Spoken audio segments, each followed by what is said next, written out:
Bapak dan Ibu guru hebat, materi akan kita lanjutkan dengan materi pertemuan yang keempat, yaitu 5 posisi kontrol dalam penerapan budaya positif. Melalui materi ini kita nanti akan melakukan refleksi atas praktek disiplin yang selama ini kita jalankan begitu, dan bagaimana dampaknya untuk murid-murid kita.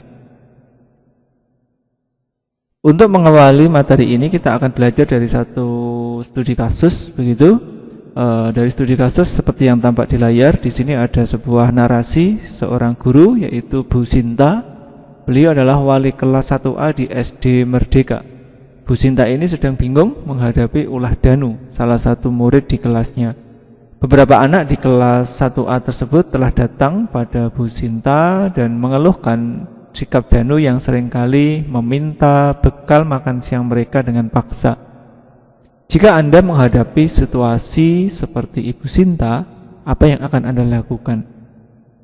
Menurut Anda, kira-kira apa alasan danu melakukan hal itu?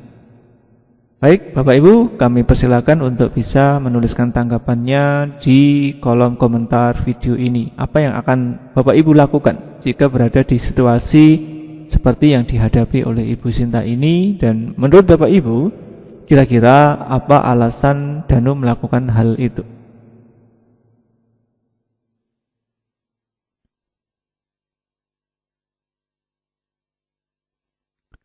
Kita meyakini bahwa ada suatu tujuan di balik sebuah perilaku manusia. Kita juga percaya bahwa murid memiliki tujuan di balik perilaku mereka. Salah satunya adalah untuk memenuhi kebutuhan dasar mereka. William Glasser pernah menyampaikan bahwa seluruh tindakan manusia itu memiliki tujuan tertentu, yaitu memenuhi kebutuhan dasarnya. Pun demikian para murid kita ketika melakukan segala sesuatu, kita pun akan meyakini bahwa tindakan yang dilakukan oleh para murid kita itu memiliki tujuan tertentu, yaitu adalah memenuhi kebutuhan dasar yang mereka butuhkan. Ada 5 kebutuhan dasar manusia yang perlu kita ketahui. Dengan pemahaman mengenai 5 kebutuhan dasar manusia inilah kemudian kita nanti akan bisa menentukan kira-kira apa kebutuhan yang sedang dipenuhi oleh murid kita ketika murid kita itu melakukan sebuah tindakan yang menurut kita melanggar peraturan.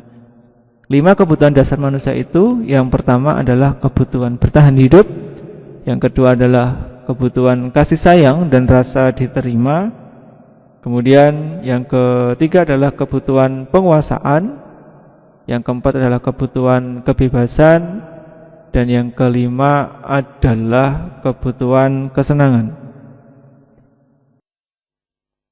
Kebutuhan yang pertama yaitu adalah kebutuhan bertahan hidup atau survival. Kebutuhan ini menunjukkan kebutuhan yang bersifat fisiologis untuk bertahan hidup, misalnya kesehatan, rumah, dan makanan. Kebutuhan biologis sebagai bagian dari proses reproduksi termasuk kebutuhan untuk tetap bertahan hidup. Komponen psikologis pada kebutuhan ini meliputi kebutuhan akan perasaan aman.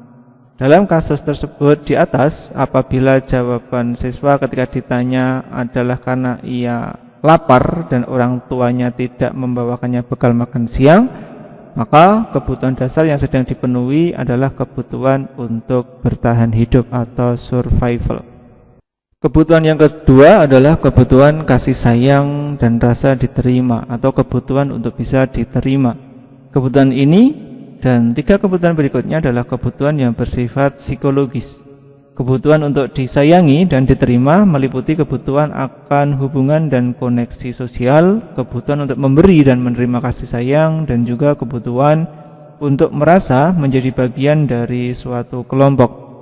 Kebutuhan ini juga meliputi keinginan untuk tetap terhubung dengan orang lain seperti teman, keluarga, pasangan hidup, teman kerja, binatang peliharaan, dan kelompok di mana kita tergabung. Anak-anak yang memiliki kebutuhan dasar kasih sayang dan rasa diterima yang tinggi biasanya ingin disukai dan diterima oleh lingkungannya. Mereka juga akrab dengan orang tuanya. Biasanya mereka belajar karena suka pada gurunya. Bagi mereka, teman sebaya sangatlah penting. Mereka juga biasanya suka bekerja dalam kelompok. Dalam kasus di atas, apabila Danu menjawab bahwa alasannya mengambil bekal temannya karena dia merasa senang temannya jadi memperhatikan dia, ketika temannya melaporkan tindakan itu pada gurunya dan gurunya memberitahu orang tuanya sehingga orang tuanya jadi memperhatikan Danu, maka kebutuhan dasar yang sedang dipenuhi oleh Danu adalah kebutuhan akan kasih sayang dan rasa diterima. Kebutuhan yang ketiga adalah kebutuhan penguasaan atau kebutuhan pengakuan atas kemampuan. Kebutuhan ini berhubungan dengan kekuatan untuk mencapai sesuatu, menjadi kompeten, menjadi terampil, diakui atas prestasi dan keterampilan kita, didengarkan, dan memiliki rasa harga diri. Kebutuhan ini meliputi keinginan untuk dianggap berharga, bisa membuat perbedaan, bisa membuat pencapaian, kompeten, diakui, dihormati. Ini merupakan self-esteem dan keinginan untuk meninggalkan pengaruh. Anak-anak yang memiliki kebutuhan dasar akan penguasaan yang tinggi biasanya selalu ingin menjadi pemimpin. Mereka juga suka mengamati sebelum mencoba hal baru dan merasa kecewa bila melakukan kesalahan. Mereka juga biasanya rapi dan sistematik dan selalu ingin mencapai yang terbaik. Dalam kasus tersebut, apabila jawaban Danu adalah dia merasa hebat karena temannya jadi takut dengan dia dan menuruti keinginannya, maka sebetulnya Danu sedang berusaha untuk memenuhi kebutuhan dasarnya akan kekuasaan. Kebutuhan yang keempat adalah kebutuhan kebebasan atau kebutuhan akan pilihan. Kebutuhan untuk bebas adalah kebutuhan akan kemandirian, otonomi, memiliki pilihan, dan mampu mengendalikan arah hidup seseorang. Anak-anak dengan kebutuhan kebebasan yang tinggi menginginkan pilihan. Mereka perlu banyak bergerak, suka mencoba-coba, tidak terlalu terpengaruh orang lain, dan senang mencoba hal baru dan menarik. Bila jawaban Danu dalam kasus di atas adalah bahwa dia merasa bosan dengan bekal makanan yang dibawakan ibunya dari rumah, karena ibunya selalu membawakan bekal yang sama, oleh karena itu dia ingin mencoba makanan teman-temannya yang beraneka ragam, maka Danu tersebut sedang berusaha memenuhi kebutuhannya akan kebebasan. Kemudian yang terakhir, yang kelima adalah kebutuhan kesenangan atau kebutuhan untuk merasa senang. Kebutuhan akan kesenangan adalah kebutuhan untuk mencari kesenangan, bermain, dan tertawa. Kita bisa bayangkan hidup tanpa kenikmatan apapun betapa menyedihkan. Maka kemudian Glasser menghubungkan kebutuhan akan kesenangan dengan belajar. Semua hewan dengan tingkat intelijensi tinggi seperti anjing, lumba-lumba, primata, dan lain-lain itu bermain. Saat mereka bermain, mereka mempelajari keterampilan hidup yang penting. Manusia pun tidak berbeda. Anak-anak dengan kebutuhan dasar kesenangan yang tinggi biasanya ingin menikmati apa yang dilakukan. Mereka juga berkonsentrasi tinggi saat mengerjakan hal-hal yang disenangi. Mereka juga suka permainan, suka mengoleksi barang, suka bergurau, suka melucu, dan juga menggemaskan. Bahkan saat mereka bertingkah laku buruk, mereka masih terlihat lucu. Itulah dunia anak-anak kita. Dalam kasus di atas, jika Danu menjawab bahwa ia melakukannya karena iseng saja, dan ia menikmati ekspresi wajah teman-temannya yang kesal karena diambil makanannya, dan menurut dia ekspresi teman-temannya itu lucu, maka berarti Danu sedang berusaha memenuhi kebutuhannya akan kesenangan. Inilah 5 kebutuhan dasar manusia yang harus kita pahami sehingga nantinya kita akan bisa memberikan tindakan yang tepat kepada para murid kita. Kita meyakini semua orang senantiasa berusaha untuk memenuhi kebutuhannya dengan berbagai cara. Bila mereka tidak bisa mendapatkan kebutuhannya dengan cara yang positif, mereka bisa melanggar peraturan atau melakukan hal-hal yang tidak sesuai dengan nilai-nilai kebajikan. Glasser menyatakan bahwa kapasitas untuk berubah ada di dalam diri kita. Jika kita dapat mengidentifikasi kebutuhan apa yang mendorong perilaku kita, maka perubahan perilaku positif dapat dimulai dengan mencari solusi untuk memenuhi kebutuhan tertentu dengan cara yang positif.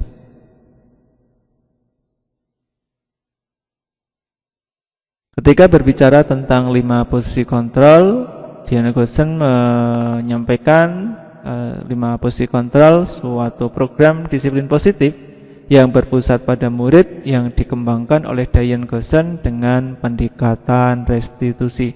Jadi Diane Goshen ini kemudian memaparkan ada 5 posisi kontrol yang selama ini kita pegang, para guru laksanakan begitu, terapkan ketika mencoba mendisiplinkan para murid. Nah, kira-kira apa saja 5 posisi kontrol yang dimaksudkan oleh Diane Goshen ini?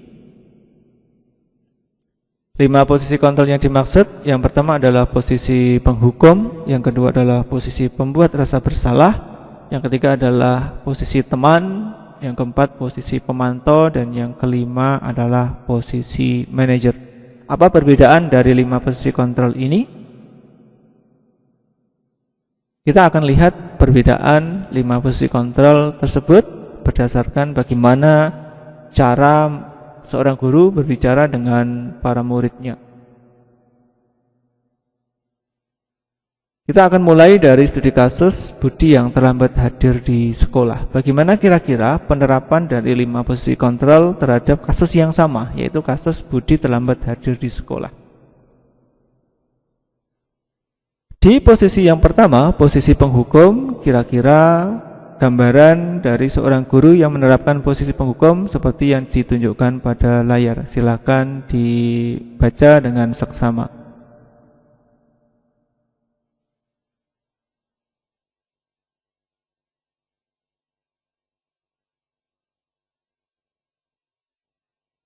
Menurut Bapak Ibu guru hebat, bagaimana perasaan murid bila guru berbicara seperti itu pada saat muridnya datang terlambat? Bisa jadi murid akan marah dan mendendam atau bersifat agresif kepada gurunya.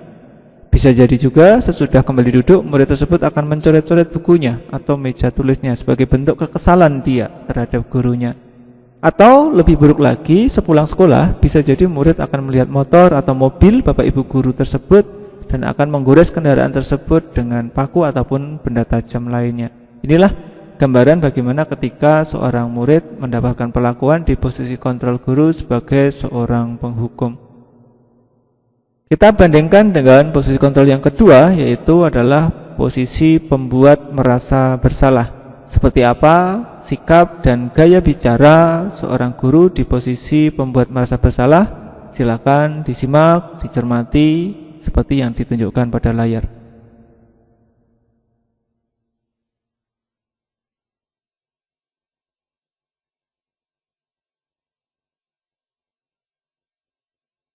Nah, kira-kira bagaimana perasaan murid bila ditegur seperti cara ini? Tentu saja murid akan merasa bersalah telah mengecewakan ibu atau bapak gurunya. Murid juga akan merasa menjadi orang yang gagal dan tidak sanggup untuk membahagiakan orang lain. Kadangkala sikap seperti ini justru lebih berbahaya dari sikap penghukum, karena emosi akan tertanam rapat di dalam diri murid, kemudian murid akan menahan perasaan tersebut. Tidak seperti murid dengan guru penghukum, di mana murid bisa menumpahkan amarahnya walaupun dengan cara-cara yang negatif. Di posisi ini murid tertekan seperti tiba-tiba bisa meletuskan amarahnya atau bisa menyakiti diri sendiri atau orang lain. Sekarang kita bandingkan bagaimana seorang guru di posisi kontrol sebagai seorang teman. Seperti inilah gambaran sikap dan perkataan seorang guru yang bersikap sebagai teman di posisi kontrol.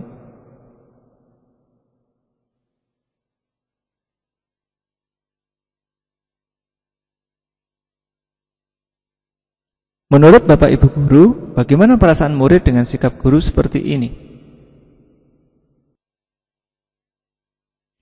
Tentu saja murid akan merasa senang dan akrab dengan guru. Ini termasuk dampak yang positif, hanya saja akan muncul dampak negatif, yaitu murid menjadi tergantung pada guru tersebut.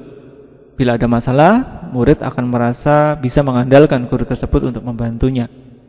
Akibat lain dari posisi teman, murid hanya akan berbuat sesuatu bila yang menyuruh adalah guru tersebut, dan belum tentu berlaku yang sama ketika guru atau orang lain yang menyuruh murid tersebut.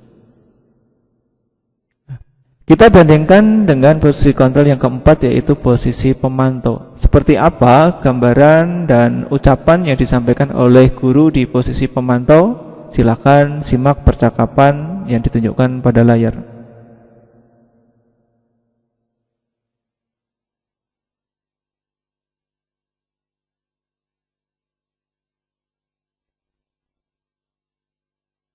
Menurut Bapak Ibu, bagaimana perasaan murid diperlakukan seperti ini? Murid akan memahami konsekuensi yang harus dijalankan karena telah melanggar salah satu peraturan sekolah. Guru tidak menunjukkan suatu emosi yang berlebihan, menjadi marah atau membuat merasa berbuat salah. Murid tetap dibuat tidak nyaman, yaitu dengan harus tinggal di kelas pada waktu jam istirahat dan mengerjakan tugas. Guru tetap harus memantau murid pada saat mengerjakan tugas di jam istirahat karena murid tidak bisa ditinggal seorang diri. Ini adalah gambaran guru di posisi pemantau. Sekarang kita bandingkan posisi guru yang kelima, yang terakhir, yaitu sebagai seorang manajer. Seperti apa sikap dan perkataan guru di posisi kontrol sebagai seorang manajer? Silakan simak percakapan yang ditunjukkan pada layar.